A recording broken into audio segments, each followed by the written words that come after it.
But first, there are almost 170,000 people living without a permanent home in the capital as the cost of living crisis continues and rent remains high. But a new scheme helping young people live independently has arrived in Peckham, offering modular homes with rents capped to a third of salaries, the first of its kind in the UK. Amy Lewis has been to find out more.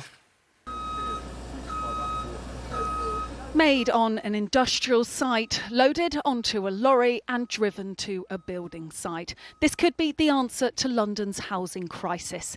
These pre-built homes are being stacked up and fitted out in Peckham to help young people like 19-year-old Caitlin. So this is the bathroom area. In here we have the bedroom, living space, sleeping area.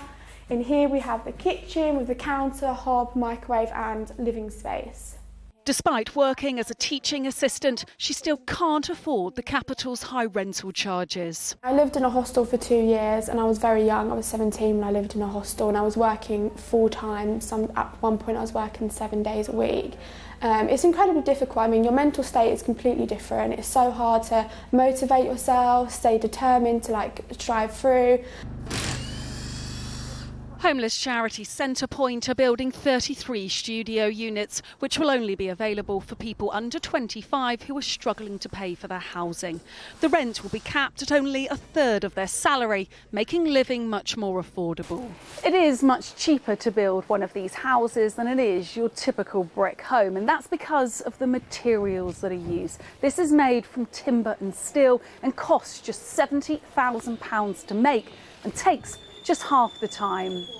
Its sustainable design means they will also be affordable to run. The charity expect it to cost just £100 a year to heat one of these houses, but this site will help just a fraction of those struggling. At the moment, this is just 33 units. There are 1,000 people living rough across the capital at the moment, young people. What are you doing about the rest of them?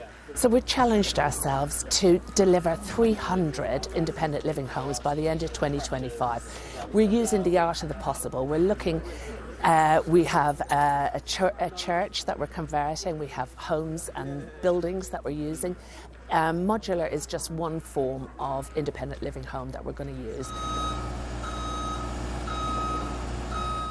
The houses will be finished and available to rent from May. For some, a dream home is simply one they can call their own. Amy Lewis, ITV News.